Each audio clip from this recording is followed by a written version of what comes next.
Winstead for Quentin Poples. You want a guy that can rush off the edge, can play inside linebacker. This kid did it all. I mean, they put him inside a defensive tackle, and nobody can block him. I mean, he is quick as a cat, plays with an attitude, tough, consistent performer. Best value pick in the draft, John. Yeah, if you have a bad offensive lineman, put Melvin Ingram on him. That's what this kid's capable of doing. Watch for yourselves.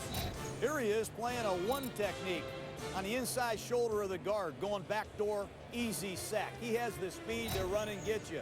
Here he is in a three technique, outside shoulder of the guard. There's that patented inside move, and it's very effective. Once again, outside shoulder of the guard. He's an outstanding three technique in nickel pass rush situations. He's stout. He's physical. Here he is playing right defensive end. He's beaten Carpenter last year, first-round draft choice of Alabama, inside, big impact sack. It's no coincidence that South Carolina is on the map of college football because of Melvin Ingram and Stephon Gilmore. 2 Gamecocks have already gone here in the first round. You need somebody on your hands team? This is unbelievable. This is Melvin Ingram, a deluxe football player. Don't forget, this is the kid that faked the punt and ran for 70 yards. And you see Brandon Boykin, a corner you'll hear from later, can't tackle him. And it was the most disappointing, sad expression I've ever seen on that Georgia Bulldog head. You know, that's why he wore the single-digit number, because of the fake punt there. Just a little thing on San Diego. If they all arrive at the same time, Ryan Matthews, the last 6 weeks, looked good finally. #1 pick. Larry English, he's been hurt. Corey Legion, #1 pick last year. And maybe Ingram. If they all arrive on time at the...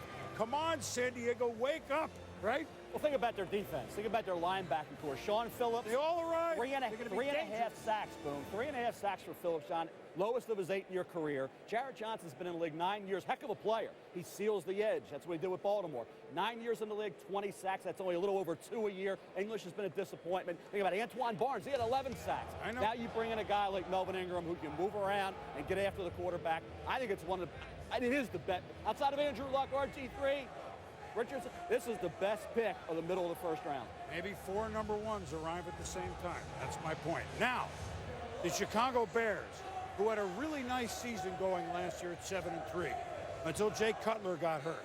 And then Forte, who had a really nice season. He got hurt late. So how do they end up 1-5, finishing 8-8?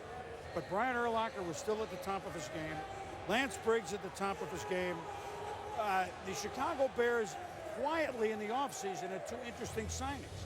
Well, what happened? Well, we had no backup quarterback, really, and we had no answer at backup running back. Jason Campbell's now the backup to Jay Cutler. That's a big upgrade. And, you know, at running back, they signed Michael Bush from Oakland, who was a big upgrade at a backup for Matt Forte. Now, what do? Mike Martz is out as offensive coordinator. Mike Tice is the new offensive coordinator for Lovie Smith. This is an intriguing team who now has to look up not only at Green Bay, but at the emerging Detroit Lions. No doubt. And Rod Marinelli, don't forget, is the defensive coordinator. And he's also an excellent defensive line coach. We all know about Julius Peppers. There were times last year, like on our Monday Night Football game, where Peppers got hurt. They could use another pass rusher like Chandler Jones, who I think is on the rise. Merciless is from their backyard in Illinois. I'd be surprised if they don't take a defensive end here.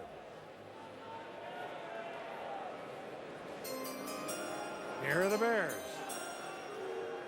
With the 19th pick in the 2012 NFL Draft, the Chicago Bears select Shea McClellan, defensive end, Boise State.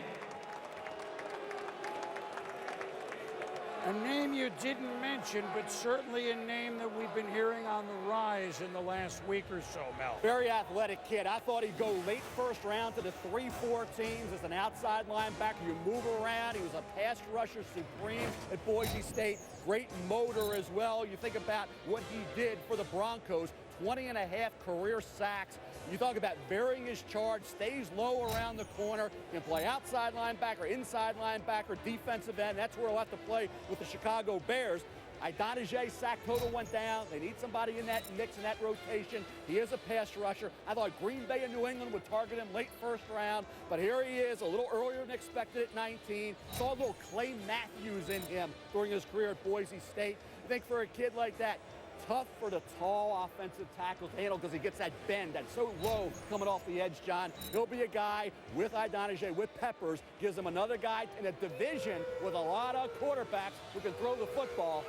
This guy will help him get after that quarterback, harass that signal caller more than they were last year. I think he can play Sam linebacker in their 4-3 scheme and be a part of their nickel pass rush because he did it at Boise State.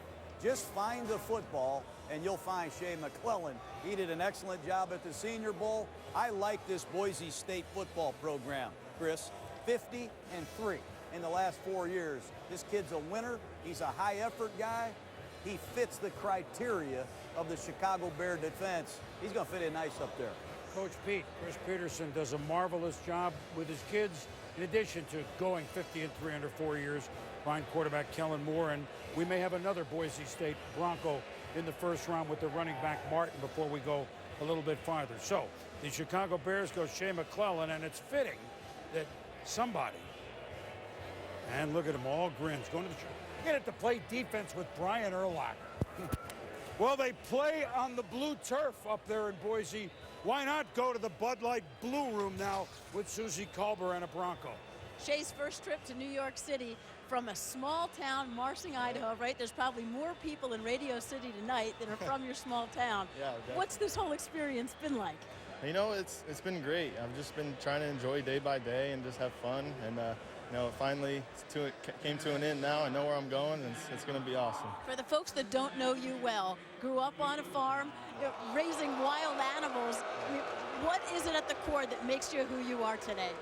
I think, you know, just like you said, growing up on the farm, you know, teach you discipline, your responsibility, hard work, and I think that's, you know, that's what's made me to who I am. Definitely. Raised by your grandparents, your grandma said she would run down a street called Chicken Dinner Road when you got drafted. What's the excitement going on now? It's very exciting, definitely for my grandparents, you know, for my mom and all my family back in Boise and all the support in Marsing, Idaho, so it's great. Best of luck. Thank you, appreciate it. Adam, now let's go over to you. All right, Susie, we have another big trade here. The New England Patriots have moved up to the number 21 overall pick that Cincinnati held. In that spot, the Patriots will wind up taking Syracuse defensive end Chandler Jones, who the Patriots feel will be a strong pass rusher for them. They've been looking for pass rushing help for years. They had the extra picks in the first round and in the second round. 2 1s, 2 2s. Cincinnati moves back. New England moves up, and gets the defensive end it wanted from Syracuse. Plenty more trades, plenty more activity when we come back to Radio City Music Hall.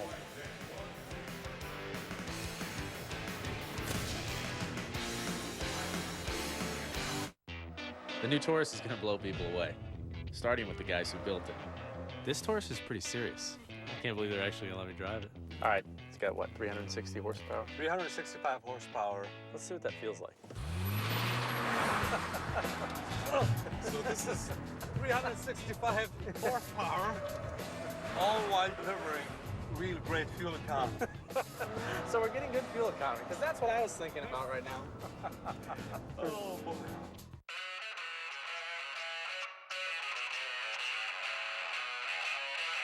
When it comes to delicious pizza creations, Pizza Hut never stops striving to bring you greatness. That's why we created the Cheesy Bites Pizza. We surrounded your favorite pizza with 28 cheese-filled miracles of taste, made to pull, dip, and pop. Get a large one-topping Cheesy Bites pizza for just $11.99, only at your Pizza Hut. Make it great. Here at Edge, we know it's important to get ready. And when we're getting ready, to get ready, we get ready with Edge. It has lubricating molecules to help your razor give you a close shave and less irritation. Edge Shave Gel. Get your edge. Get ready to stay cool at the ESPYs. Win a trip to the ESPYs and meet Tim Tebow. Man, you gotta feel this shirt. And you gotta enter to win at jockey.com/ESPYs. From Jockey, the true original. Drive it like you stole it. You need a new catchphrase. On my orders, the G.I. Joes They're terminated with extreme prejudice. Boom. We're all that's left. What if president isn't the president? There's no one we can trust. There is one man, General. Call me Joe.